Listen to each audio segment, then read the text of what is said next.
तो नॉर्मली बच्चे बात करें अपनी रेस्पिरेशन के ऊपर है। तो रेस्पिरेशन पे देखें तो act as breathing, exchange of gases, normal respiration is called eupnoea. First key point के अंदर बच्चे कम्पिटिटिव एग्जाम का क्वेश्चन निकला हुआ है, act of breathing, it mean inhale and exhale होना। तो ब्रीथिंग, नॉर्मल ब्रीथिंग को, अपने नॉर्मल रेस्पिरेशन को या एक्सचेंज ऑफ गैस को क्या बोलते हैं बच्चे? यूफनिया के नाम से जानते हैं। और आपको पता है एक्ट ऑफ ब्रीथिंग के अंदर, एक्ट ऑफ ब्रीथिंग के अंदर सबसे बड़ा रोल किसका होता है? एक्ट ऑफ ब्रीथिंग के अंदर सबसे बड़ा रोल किसका होता है? एल्वुलाई का होता है बच्चे। तो it is a process of taking oxygen and giving out of CO2। तो रेस्पिरेशन नॉर्मली किसको बोलते हैं? ऑक्सीजन को लेना और CO2 को बाहर छोड़ना ही रेस्पिरेशन कहलाता है। नॉर्मली बात करें अपने रेस्पिरेशन के ऊपर बच्चे, तो रेस्पिरेशन नॉर्मली दो टाइप का होता है, external respiration and internal respiration. तो बात करें सबसे पहले अपने एक्सटर्नल रेस्पिरेशन के ऊपर है, तो exchange of gas between lungs and blood, lungs and blood के बीच में O2 और CO2 का एक्सचेंज होना क्या कहलाता है? एक्सटर्नल रेस्पिरेशन कहलाता है। दूसरा क्वेश्चन है यहाँ पे बच्चे, इंटरनल रेस्पिरेशन।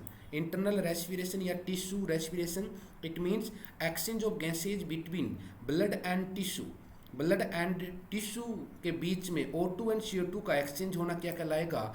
इंटरनल रेस्पिरेशन या टिश्यू रेस्पिरेशन। तो ये दो क्वेश्चन आपको पता लग गया। Exchange of gases between lungs and blood, that is known as external respiration. Second one question है यहाँ पे, exchange of gases between blood and tissue, that is known as internal respiration या टिश्यू रेस्पिरेशन।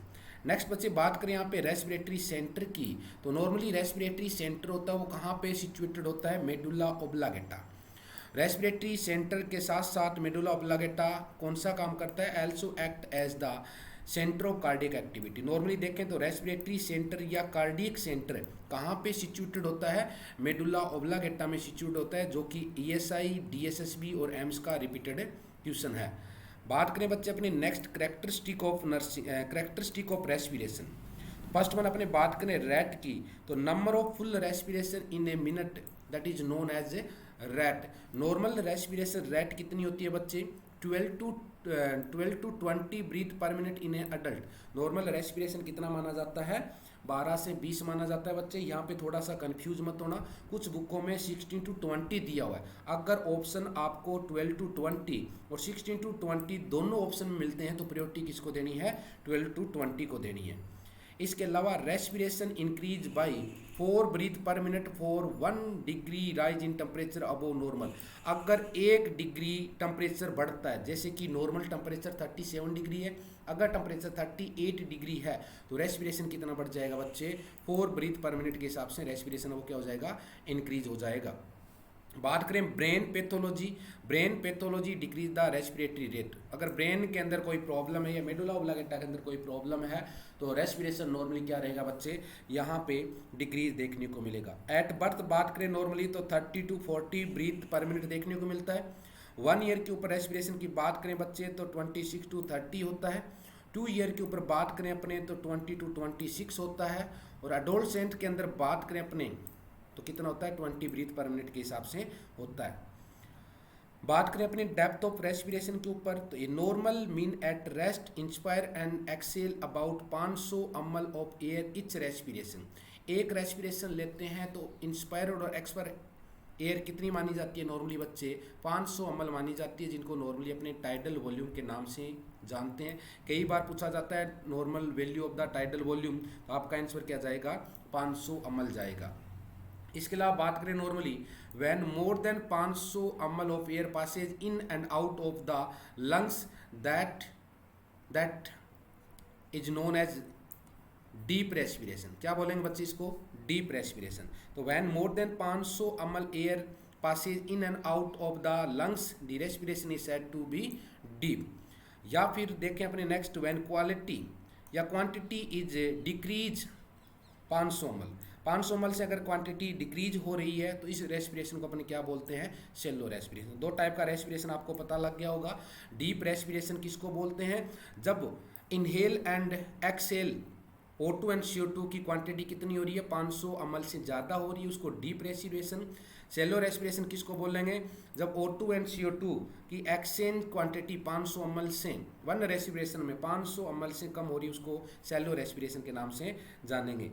बात करें rhythm के ऊपर, normally बच्चे अपने यहाँ पे in in a normal respiration the rhythm is normal is a regular cycle of inspiration and expiration controlled by neurological impulse respiratory center। तो नॉर्मली अपने को पता है, नॉर्मली अगर आप चाहें स्लीपिंग की कंडीशन में है, नॉर्मल सिटिंग की कंडीशन है, तो नॉर्मल आपका इंस्पिरेशन एक्सपिरेशन चलता रहता है और इसको कंट्रोल कौन करता है?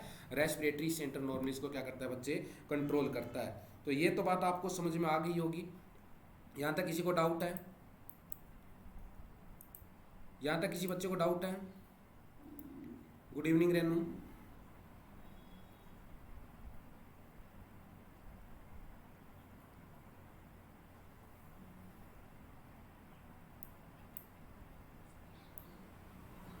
ओके रजत।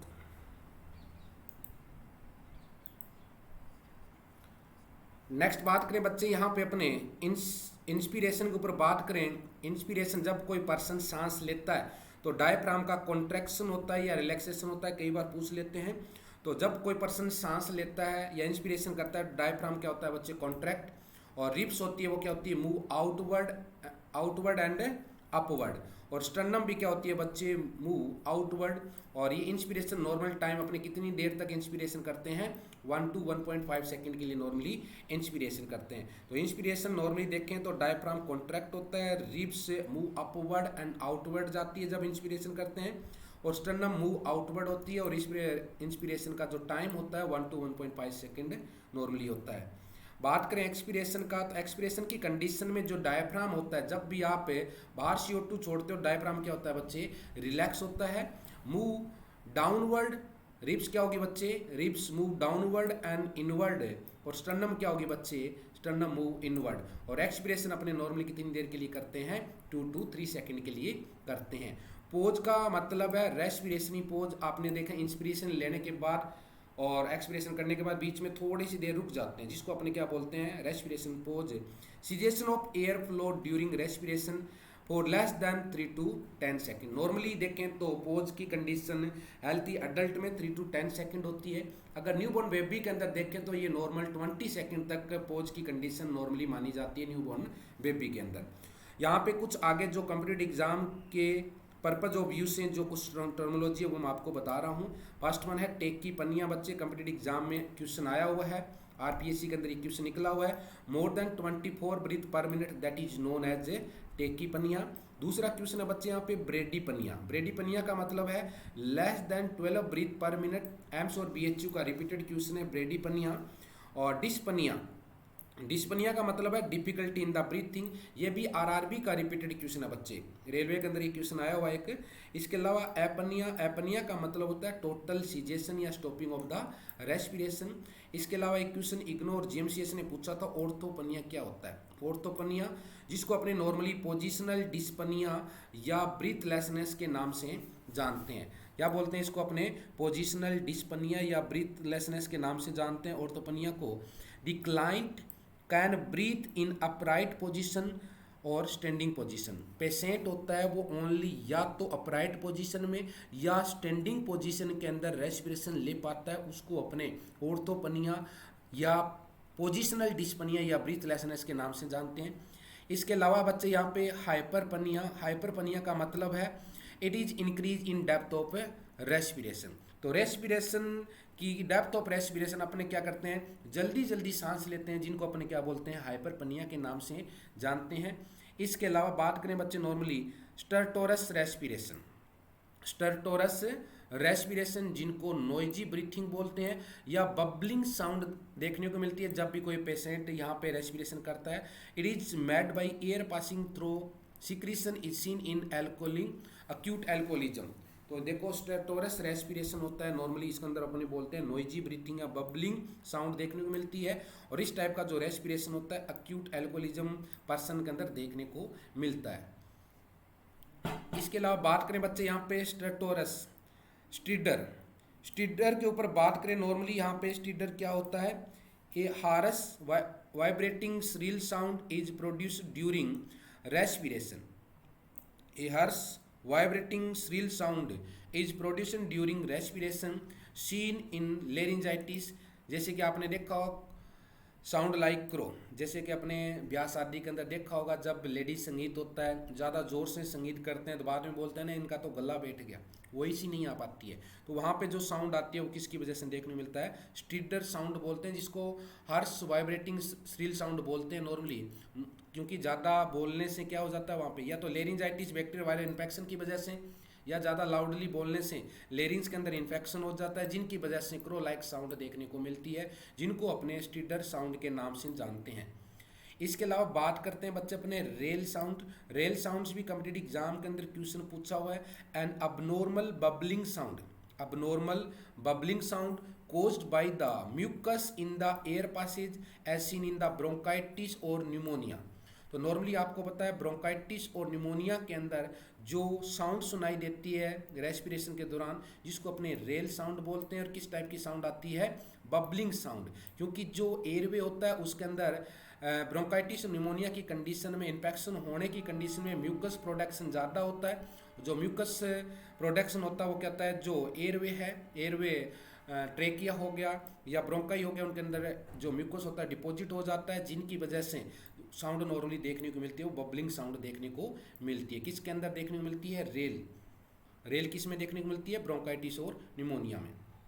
नेक्स्ट जो बच्चे क्वेश्चन है कॉम्पिटिटिव एग्जाम के व्यू से काफ़ी इंपॉर्टेंट क्वेश्चन है, वीज साउंड। वीज साउंड ये भी high Pichad musical whistling sound that occur the partial obstruction of the bronchi seen in asthma and emphysema। कई बार क्वेश्चन पूछा जाता है जीएम से, डीएसएसबी, एम से, ईएसआई, आरआरबी, इसके अंदर काफ़ी बार ये क्वेश्चन आ चुका है कि अस्थमा के अंदर नॉर्मली कौन सी साउंड सुनाई देती है, तो आपका आंसर जाता है विजिंग साउंड सुनाई देती है, जिनको high pitch musical whistling sound के नाम से जानते हैं। इसके अलावा बात करें बच्चे बायोट रेस्पिरेशन या Cheyne Stokes respiration. Biot respiration या चाइनीज स्ट्रोक रेस्पिरेशन क्या होता है, बायोट रेस्पिरेशन या चाइनीज स्ट्रोक रेस्पिरेशन, तो इससे अपने बोल सकते हैं हाइपरपनिया विद एपनिया। पर्सन क्या करेगा, जल्दी जल्दी सांस लेगा, फिर थोड़ी देर के लिए क्या हो जाए, एपनिया मतलब रुक जाएगा, फिर जल्दी जल्दी सांस लेता है, इसको अपने हाइपरपनिया, रुक जाता है उसको अपने क्या बोलेंगे, एपनिया। तो हाइपरपनिया विद एपनिया देखने को मिले उसको अपने बायोट रेस्पिरेशन या चाइनीज स्ट्रोक रेस्पिरेशन के नाम से जानते हैं। तो breathing marked by several short breath followed by long irregular period of apnoea, मतलब सेवरल शॉर्ट ब्रीथ का मतलब जल्दी जल्दी सांस लेता है, इसके साथ इरेगुलर पीरियड ऑफ एपनिया मतलब बीच में सांस लेना रोक देता है, इसको अपने क्या बोलते हैं, बायोट चाइनीज स्ट्रोक रेस्पिरेशन। जो यहाँ पे एपनिया की कंडीशन है बच्चे, यहाँ पे 10 to 60 सेकेंड तक वो सांस नहीं लेता है। हाइपरपनिया विद एपनिया की कंडीशन होती है कितनी देर तक होती है, 10 to 60 सेकेंड। तो बायोट रेस्पिरेशन या चाइनीज स्ट्रोक रेस्पिरेशन होता है कौन सी कंडीशन में देखने को मिलता है, तो इंक्रीज इंट्राक्रेनियल प्रेशर, नॉर्मली आपको पता है आईसीपी कितना होता है, 5 to 15 mmOSG होता है। इंक्रीज इंट्राक्रेनियल प्रेशर की कंडीशन में बायोट रेस्पिरेशन या चाइनीज स्ट्रोक रेस्पिरेशन देखने को मिलता है। सेवरल ब्रेन डैमेज की कंडीशन में, मेनिजाइटिस की कंडीशन में, हार्ट फेलियर की कंडीशन में बायोट रेस्पिरेशन या चाइनीज स्ट्रोक रेस्पिरेशन देखने को मिलता है।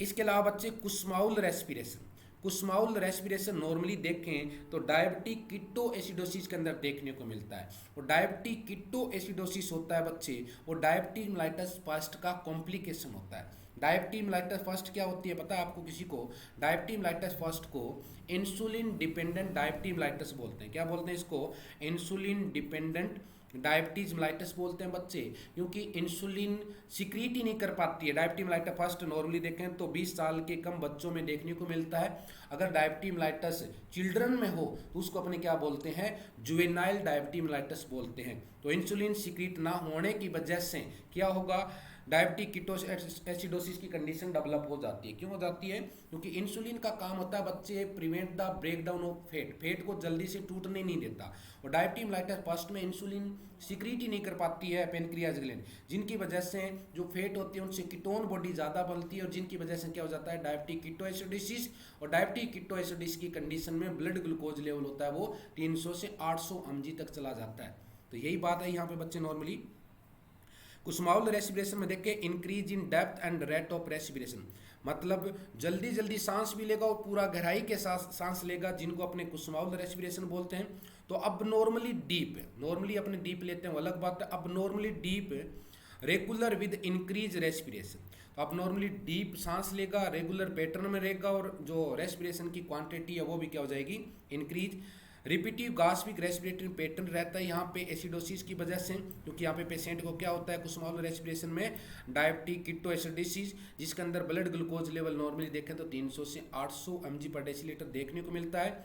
जो डायबिटीज कीटो एसिडोसिस होता है बच्चे, डायबिटीज मेलाइटस फर्स्ट का कॉम्प्लिकेशन होता है, क्योंकि डायबिटीज मेलाइटस फर्स्ट में क्या होता है इंसुलिन की बॉडी के अंदर डेफिशिएंसी होती है, जिनकी वजह से क्या होगा जो फैट होती है वो कीटोन बॉडी में टूटने लग जाती है, और कीटोन बॉडी नॉर्मली देखें तो एसिडोसिस की कंडीशन डेवलप कर देता है, जिनको डायबिटिक कीटो एसिडोसिस के नाम से जानते हैं। तो आपसे पूछे कुछ मामूल रेस्पिरेशन किसके अंदर देखने को मिलता है, डायबिटिक कीटो एसिडोसिस के अंदर नॉर्मली देखने को मिलता है। होता क्या है कुछ मामूल रेस्पिरेशन, तो increase in depth and rate of respiration, that is known as Kussmaul respiration. 3 to 4 respiration per minute increase, 1 degree Fahrenheit temperature increase. तो ये नॉर्मली आपको मैंने बता दिया था पहले। तो यहाँ तक किसी बच्चे को डाउट है, यहाँ तक किसी बच्चे को डाउट है?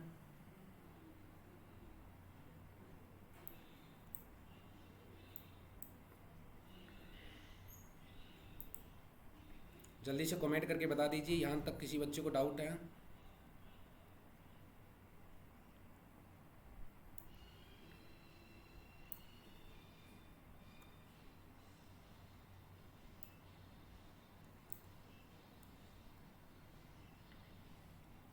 ठीक है, ओके। नेक्स्ट कुछ टर्मोलॉजी है जिनके बारे में भी अपने डिस्कशन कर लेते हैं बच्चे। Some important term related to oxygen level in the body. तो फर्स्ट वन है बच्चे एनोक्सिया। एनोक्सिया का क्या मतलब होता है, ये कॉम्पिटिटिव एग्जाम के अंदर काफ़ी बार क्वेश्चन देखने को मिलता है। Absence of oxygen in the tissue, absence of oxygen in the tissue, that is known as anoxia. Next है बच्चे एनोक्सीमिया। एनोक्सीमिया का मतलब absence of oxygen in the blood, blood के अंदर ऑक्सीजन का लेवल एब्सेंस होना क्या कहलाता है, एनोक्सीमिया। और अगर टिश्यू के अंदर ऑक्सीजन का लेवल एब्सेंस है तो इसको अपने क्या बोलते हैं, एनोक्सिया के नाम से जानते हैं। नेक्स्ट वन है बच्चे हाइपोक्सिया। हाइपोक्सिया का मतलब है lack of oxygen in the tissue, tissue के अंदर ऑक्सीजन का लेवल कम होना क्या कहलाता है, हाइपोक्सिया के नाम से जानते हैं। और नेक्स्ट है बच्चे हाइपोक्सीमिया। हाइपोक्सीमिया का मतलब lack of oxygen in the blood. ध्यान रखना बच्चे, यहाँ पे पहला की पॉइंट था oxygen, absence of oxygen in tissue जिसको एनोक्सीमिया बोला था, और lack of oxygen in tissue जिनको हाइपोक्सिया के नाम से जानना है। Absence of oxygen in the blood anoxaemia. इसके अलावा बात करें अपने यहाँ पे lack of oxygen in the blood that is known as hypoxaemia. Next बात करें बच्चे यहाँ पे साइनोसिस के ऊपर अपने नॉर्मली, तो bluish discolouration of the skin and mucous membrane due to increase CO2 and lack of oxygen, that is known as cyanosis. Cyanosis को नॉर्मली किस नाम से जानते हैं, तो bluish discolouration of skin and mucous membrane due to increase CO2 and lack of O2, that is known as cyanosis.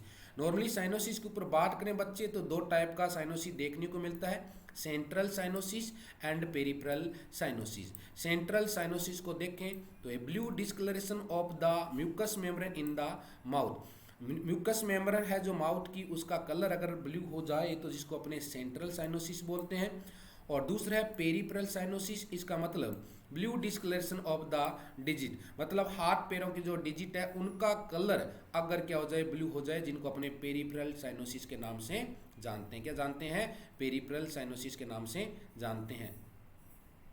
इसके अलावा बात करें बच्चे एस्पाइक्सिया। एस्पाइक्सिया का मतलब है स्टेट ऑफ सुफोकेशन और condition caused by insufficient intake of oxygen. तो अपने एस्पाइक्सिया का बोलते हैं ना, सफोकेशन बोलते हैं, मतलब ऑक्सीजन की क्या हो जाए, इनसुफिशिएंट क्वांटिटी देखने को मिले तो जिसको अपने सफोकेशन बोलते हैं, और वो कंडीशन क्या कहलाती है, एस्पाइक्सिया के नाम से जानी जाती है।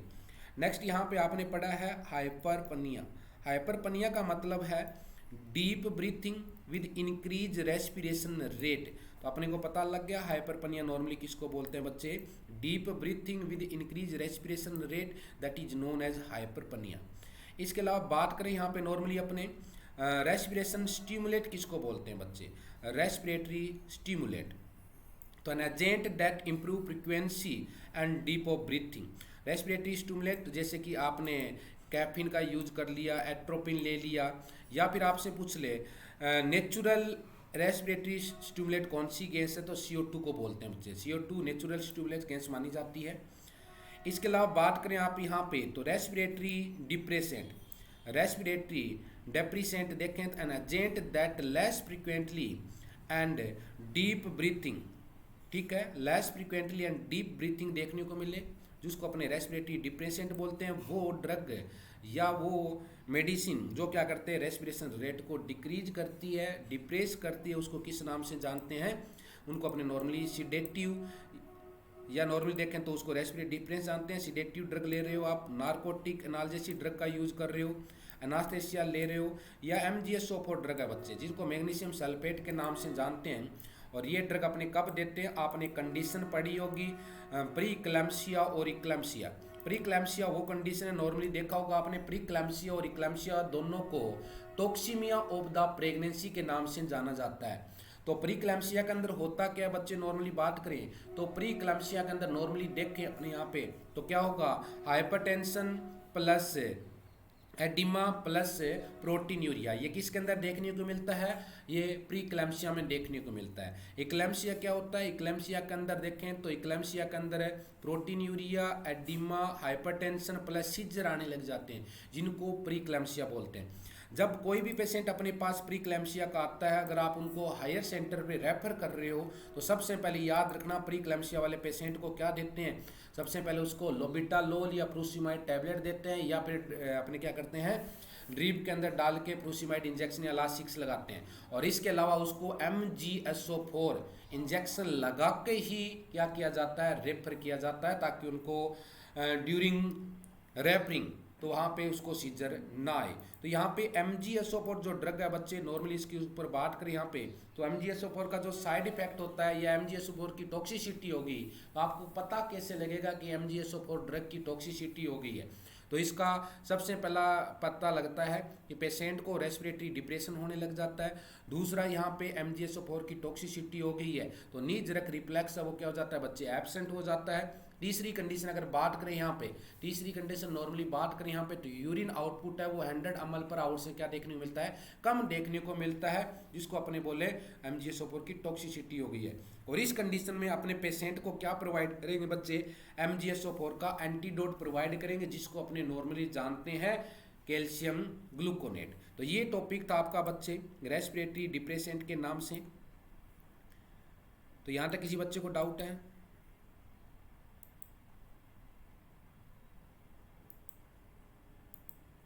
यहाँ तक किसी बच्चे को डाउट है?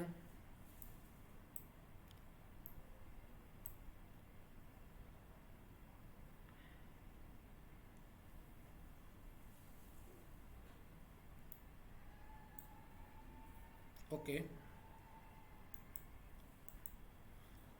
नेक्स्ट टॉपिक है बच्चे अपना ब्लड प्रेशर। ठीक है, अगर ब्लड प्रेशर लो होता है उनको अपने सिस्टोलिक, लो होता है उनको डायस्टोलिक ब्लड प्रेशर, और हाई होता है उनको सिस्टोलिक ब्लड प्रेशर के नाम से जानते हैं। तो ब्लड प्रेशर के ऊपर नॉर्मली मैं बात करूं बच्चे यहाँ पे तो ब्लड प्रेशर देख के तो pressure at arterial wall excreted by blood, blood का प्रेशर ब्लड की वॉल के ऊपर लगना ही क्या कहलाता है, ब्लड प्रेशर कहलाता है। तो आर्टेरियल वॉल आपको पता होता है जितनी भी अपनी आर्टरी और वेन होती है इनकी 3 लेयर मिलकर बनती है, ट्यूनिका एडवेंटिया जो आउटर लेयर होती है ब्लड वेसल की, tunica media that is the middle layer of the blood vessel, tunica intima that is the inner layer of the blood vessel. तो ब्लड का प्रेशर ब्लड की वॉल पे लगना blood pressure कहलाता है। हाइयर प्रेशर बोले जिसको तो अपने सिस्टोलिक प्रेशर बोलते हैं, और सिस्टोलिक प्रेशर जब देखने को मिलता है जब वेंट्रिकुलर का क्या होता है, कॉन्ट्रैक्शन होता है, वेंट्रिकुलर का क्या होता है, कॉन्ट्रैक्शन होता है। लोअर प्रेशर की बात करें अपने तो जिनको अपने डायस्टोलिक प्रेशर के नाम से जानते हैं, और डायस्टोलिक प्रेशर तब देखने को मिलता है जब वेंट्रिकुलर का क्या होता है, रिलैक्सन या डायस्टोल होता है। इसके अलावा बात करें बच्चे यहाँ पे पल्स प्रेशर की तो नॉर्मली देखें pressure between systolic and diastolic pressure, difference between systolic and diastolic pressure that is known as pulse pressure. Systolic आपको पता है कितना होता है 120 और डायस्टोलिक कितना होता है 80। तो दोनों में डिफरेंस कितना देखने को मिलता है, नॉर्मली आपसे पूछे तो डिफरेंस देखने को मिलेगा 40। कई बार यहाँ से क्वेश्चन पूछा हुआ ESI और BHU ने कि पल्स प्रेशर के ऊपर क्वेश्चन पूछा जाता है कि एक फीमेल आई है जिनका सिस्टोलिक ब्लड प्रेशर 190 है और डायस्टोलिक उसका 110 है, तो वहाँ पे उसका पल्स प्रेशर क्या होगा, तो आपको पता होगा पल्स प्रेशर निकालने का, सिस्टोलिक में से डायस्टोलिक प्रेशर क्या कर लेंगे, डिडक्ट कर लेंगे, जो रेंज आएगी वो आपका क्या होगा, पल्स प्रेशर होगा। Normal ratio of systolic diastolic and pulse pressure के ऊपर बात करें बच्चे, तो देखो पल्स प्रेशर नॉर्मली कितना होता है 40, तो 40 को अपने 1, डायस्टोलिक तो इसका दुगना हो गया तो 2, और सिस्टोलिक कितना होगा 14/3, तो कितना हो गया 3:2:1 रेशो होता है। सिस्टोलिक डायस्टोलिक और पल्स प्रेशर का रेशो पूछ लिया आपसे तो 3:2:1 होता है। नॉर्मल बीपी आपको सबको पता है कितनी होती है बच्चे, 120/80 mOhg होती है, लेकिन आजकल एम्स क्वेश्चन पूछने लग गया कि नॉर्मल बीपी इन कापा, कापा के अंदर नॉर्मल बीपी कितनी होती है बच्चे, 16/11 कापा देखने को मिलती है। कितनी होती है 16/11 कापा देखने को मिलती है। 1 कापा अगर ऊपर बात करें तो 1 कापा होता है वो 7.5 mOhg के क्या होता है बच्चे, इक्वल होता है। एक क्वेश्चन कई बार यहाँ से भी पूछा जाता है, mean arterial blood pressure, mean arterial blood pressure क्या होता है बच्चे, तो आपको ये फॉर्मूला पता होना चाहिए। मीन आर्टेरियल ब्लड प्रेशर कई बार है डाटा डाल के आपसे पूछ लेते हैं कि इस ब्लड प्रेशर की रेंज का सिस्टोलिक कितना है डायस्टोलिक कितना है, तो इसका मीन आर्टेरियल ब्लड प्रेशर क्या होगा। तो सबसे पहले मीन आर्टेरियल प्रेशर निकालने का फॉर्मूला है डायस्टोलिक बीपी, यहाँ पे अपने क्या करेंगे पुट करेंगे 1/3 इंटू पल्स प्रेशर, तो जो भी अपने को बीपी दी होगी उसका पल्स प्रेशर निकाल लेंगे। डायस्टोलिक बीपी आपको दी होगी और इस फॉर्मूले के अंदर रखते ही क्या हो जाएगा बच्चे, आपका क्या आ जाएगा, मीन आर्टेरियल ब्लड प्रेशर आ जाएगा। जैसे कि मैं नॉर्मल बीपी का यहाँ पे निकालने की कोशिश कर रहा हूँ, डायस्टोलिक बीपी कितनी होती है बच्चे 80 होती है, plus 1/3 into pulse pressure, pulse pressure का मतलब कितना हो गया, नॉर्मल ब्लड प्रेशर का अगर बात करें पल्स प्रेशर कितना होता है 40 होता है, सिस्टोलिक माइनस डायस्टोलिक देखें तो 40, तो नॉर्मल आपसे पूछ ले कि हेल्थी नॉर्मल ब्लड प्रेशर का, नॉर्मल ब्लड प्रेशर का मीन आर्टेरियल ब्लड प्रेशर कितना होता है, तो 93 होता है। दूसरा अगर देखें फॉर्मूला अलग भी एक systolic BP plus diastolic BP into 2/3 करके भी अपने इस फॉर्मूले के अंदर रख के भी अपने मीन आर्टेरियल ब्लड प्रेशर है निकाल सकते हैं। इसके अलावा बच्चे क्वेश्चन आता है कई बार, पोस्चुरल हाइपोटेंशन किसको बोलते हैं या ऑर्थोस्टेटिक हाइपोटेंशन किसको बोलते हैं। When the BP is suddenly decrease on standing position that is known as orthostatic hypotension, that is known as postural hypotension. तो drop in systolic pressure greater than 20 mOhg, जब भी आपको पता है मान लो किसी पर्सन की बीपी थी 120, जब वो लेटा हुआ था, जब खड़ा हुआ तो उसकी सिस्टोलिक बीपी कितनी आ गई, डाउन है 20 आ गई, और डायस्टोलिक उसका पल्स प्रेशर कितना था 80 था, जब वो खड़ा हुआ सिटिंग से तो कितना आ गई 70 आ गई। तो मतलब ऑर्थोस्टेटिक हाइपोटेंशन या पोस्चुरल हाइपोटेंशन में सिस्टोलिक ब्लड प्रेशर 20 डाउन आ जाता है और डायस्टोलिक ब्लड प्रेशर कितना आ जाता है 10 डाउन आ जाता है।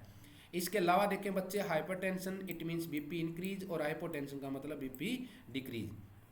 इसके अलावा important aspect of regarding BP देखें तो स्पिग्मोमेनोमीटर या BP apparatus is use to measure BP, जैसा कि आपको डायग्राम के अंदर दिख रहा है तो इसको अपने बोल सकते हैं स्पिग्मोमेनोमीटर या बीपी अपरेटस बोलते हैं। Sphygmomanometer invented by Samuel Siegfried Karl Ritter von Basch in 1881। तो आपको पता है नॉर्मली स्पिग्मोमेनोमीटर की खोज किसने की थी, 1881 के अंदर Samuel Siegfried Karl Ritter von Basch ने की थी। और यहाँ पे क्वेश्चन और है बच्चे आपके लिए, क्वेश्चन आया हुआ the difference between the bell and diaphragm portion of the chest piece in stethoscope are the following, a diaphragm circular and flat surface, bell is bowl shape. Next है bell circular flat surface, diaphragm is bowl shape. Bell and diaphragm are same shape. Bell transmit high pitch sound. तो यहाँ पे जल्दी से right answer put कीजिए everybody, everybody put the right answer ABCD।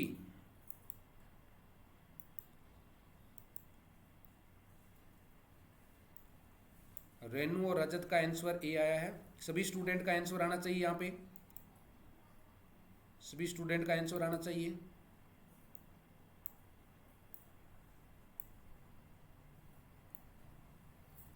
रविकला, कविता देवी, पूनम रानी का भी answer A आया है।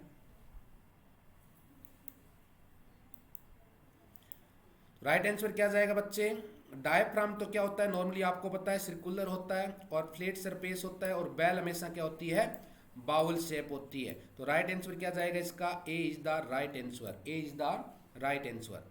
इसके अलावा बच्चे आपको पता है स्टेथोस्कोप का जो डायफ्राम होता है use for hearing the high pitch sound. जो डायफ्राम होता है स्टेथोस्कोप का हमेशा हाई पिच साउंड को सुनने के लिए अपने यूज करते हैं। तो हाई पिच साउंड कौन कौन सी होती है? For example heart sound, lung sound और bowel sound, that is known as high pitch sound. इसके अलावा बेल्स होता है जो स्टेथोस्कोप का, वो normally use for low pitch sound. Low pitch sound के लिए अपने नॉर्मली बेल का यूज करते हैं। और fetal heart sound, normally fetal heart sound को सुनने के लिए अपने स्टेथोस्कोप के बेल पार्ट का क्या करते हैं? यूज करते हैं। इसके अलावा फादर ऑफ स्टेथोस्कोप के ऊपर नॉर्मली बात करें बच्चे अपने, तो रेनी ल्यूनेक भाई साहब थे जिनको अपने फादर ऑफ स्टेथोस्कोप के नाम से जानते हैं। इसके अलावा बीपी रेगुलेटिंग सेंटर या कार्डियोवास्कुलर सेंटर कहाँ पे सिचुएटेड होता है? मेडुला ओब्लांगेटा के अंदर बच्चे क्या होता है? सिचुएटेड होता है। इसके अलावा बात करें to be accurate the mercury column should have no zero error, mercury column should rest at zero before pressure is applied. तो यहाँ पे नॉर्मली याद रखना, जब भी अपने क्या करते हैं किसी पर्सन की बीपी लेते हैं तो मर्करी होती है हमेशा कहाँ पे होनी चाहिए? 0 पॉइंट के ऊपर होनी चाहिए। दूसरा यहाँ पे बात करें बच्चे, यहाँ पे BP cup is too narrow, BP cup क्या है? बहुत ज़्यादा नेरो है, स्मॉल है या टाइट है या अच्छे से यहाँ पे ओवरलैपिंग नहीं हो रहा है, उस कंडीशन में बीपी क्या देखने को मिलेगी? फॉल्स हाई देखने को मिलेगी। कई बार ये क्वेश्चन आया बच्चे, BP cup too narrow, small, tight, not overlapping, उस कंडीशन में बीपी कप क्या देखने को मिलेगा? उस कंडीशन में बीपी फॉल्स हाई देखने को मिलेगा। बार बार रिपीटेड क्वेश्चन है।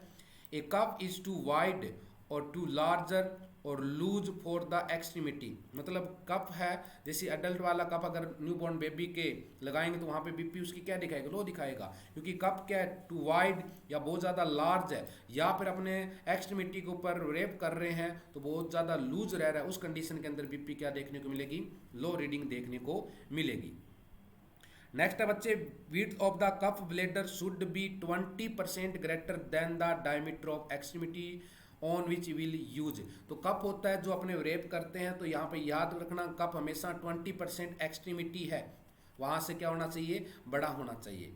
इसके अलावा apply deflated cup over the brachial artery, जब भी अपने कप लगाते हैं बीपी कप का तो ब्रेकियल आर्टरी पे लगाते हैं, लेकिन ब्रेकियल आर्टरी या एंटीक्वाइटल फोसा होता है वहाँ से 2 इंच अबो द एंटीक्वाइटल फोसा। तो एंटीक्वाइटल फोसा से अपने नॉर्मली 2 इंच अबो नॉर्मली यहाँ पे क्या करते हैं? बीपी कप है वो टाइट करते हैं। इसके अलावा एक क्वेश्चन और है बच्चे, do not take blood pressure if arm, blood pressure कब नहीं लेना? ठीक है, उस आर्म से the arm has IV line, जिस साइड आईवी इन्फ्यूजन है तो आपको बीपी नहीं लेना। दी आर्म इंजर्ड और डिजीज, जिस आर्म के अंदर इंजरी हो चुकी है या डिजीज है वहाँ पे आपको बीपी नहीं लेना। On the same side of the body where the female client has radical mastectomy, मतलब जब रेडिकल मस्टेक्टोमी मतलब ब्रेस्ट की सर्जरी हुई है तो उस साइड से भी आपको बीपी नहीं लेना है। तो ये अलग अलग साइज बीपी कप अलग अलग होते हैं बच्चे। न्यू बॉर्न के अंदर जो बीपी कप साइज होता है 4 × 8 सेंटीमीटर होता है। इन्फेंट के अंदर बीपी कप होता है वो 6 × 12 सेंटीमीटर होता है। और ओल्डर चिल्ड्रन के अंदर बीपी कप साइज होता है 19 × 80 सेंटीमीटर होता है। अडल्ट के अंदर साइज होता है वो 60 × 30 सेंटीमीटर है। और अडल्ट थाई साइज होता है बच्चे 60 × 40 सेंटीमीटर।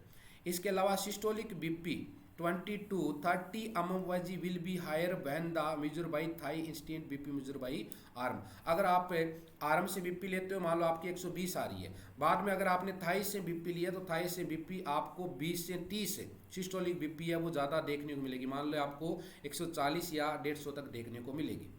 इसके अलावा बच्चे Korotkoff sound mean sound heard by stethoscope, जब अपने बीपी लेते हैं तो एक साउंड सुनाई देती है। ईएसआई आरआरबी बीएसएफ का क्वेश्चन है, कोरोटकोप साउंड बोलते हैं बच्चे, इस बात को भी याद रखने की कोशिश करना। नॉर्मल अगर बीपी की बात करें, न्यू बॉर्न की नॉर्मल बीपी बात करें तो 73/50 mmHg होती है बच्चे। 1 to 3 ईयर के बच्चे की अगर बीपी लें तो 90/50 mmHg होती है। 6 to 8 ईयर के ऊपर अगर अपने बीपी लें तो 95 to 75 mmHg होती है। 10 ईयर के ऊपर अपने बीपी देखते हैं तो 102/62 होती है। अडल्ट के अंदर बीपी देखें बच्चे यहाँ पे तो 120/80 होती है। और 50 ईयर के ऊपर देखें तो 140/80 नॉर्मली क्या होती है? बीपी होती है बच्चे। इसके अलावा यहाँ पे नॉर्मली बात करें तो प्री हाइपरटेंशन किसको बोलते हैं बच्चे? जब सिस्टोलिक बीपी 120 to 139 mmHg और डायस्टोलिक बीपी 80 to 89 mmHg देखने को मिले। ठीक है, उसको प्री हाइपरटेंशन। हाइपरटेंशन कब बोलते हैं बच्चे? 140 तो अपने क्या होगा? सिस्टोलिक बीपी, और 90 डायस्टोलिक बीपी या इससे ज़्यादा हो तो अपने उसको हाइपरटेंशन बोलते हैं। हाइपोटेंशन कब बोलते हैं? जब सिस्टोलिक बीपी 90 टू 150 के बीच में आ रही है, तो इसको अपने हाइपोटेंशन के नाम से जानते हैं। और शोक की कंडीशन किसको बोलते हैं बच्चे? यहाँ पे शोक की कंडीशन देखें तो सिस्टोलिक बीपी नॉर्मली देखें 90 MOSG से कम आ जाती है, उनको अपने नॉर्मली किस नाम से जानते हैं? शोक के नाम से जानते हैं। एक और क्वेश्चन करवाता हूँ, उसके बाद नेक्स्ट क्लास के अंदर अपने पढ़ेंगे बच्चे। Keep the instrument eight appropriate distance, client arm should note above the heart level at the level of eye contact for accurate reading. तो यहाँ पे जब भी अपने किसी पर्सन की बीपी लेते हैं तो जो हार्ट लेवल है उससे ज़्यादा आर्म है वो ऊपर नहीं जानी थी। आप जैसे आर्म उसका बीपी का बांध दिया, उसके बाद आर्म है वो आपको स्ट्रेट करनी है, हार्ट लेवल के ऊपर स्ट्रेट होनी चाहिए, ना तो उससे ऊपर होनी चाहिए और ना ज़्यादा नीचे होनी चाहिए। और जो बीपी ऑपरेटर्स है वो आपके आई के बिल्कुल क्या होना चाहिए? कॉन्टैक्ट में होना चाहिए, ताकि आप एक्यूरेट रीडिंग है वो ले पाओ। तो यहाँ तक किसी बच्चे को कोई डाउट है तो आप कमेंट करके बता सकते हो। आज की क्लास को मैं यहीं पे संपन्न करने जा रहा हूँ। जल्दी से कमेंट करके बता सकते हो किसी भी कैंडिडेट को रेस्पिरेशन और ब्लड प्रेशर के अंदर कोई डाउट है तो। ब्लड प्रेशर के कुछ की पॉइंट है वो रह चुके हैं और वो अभी मैं नहीं ले पाऊँगा,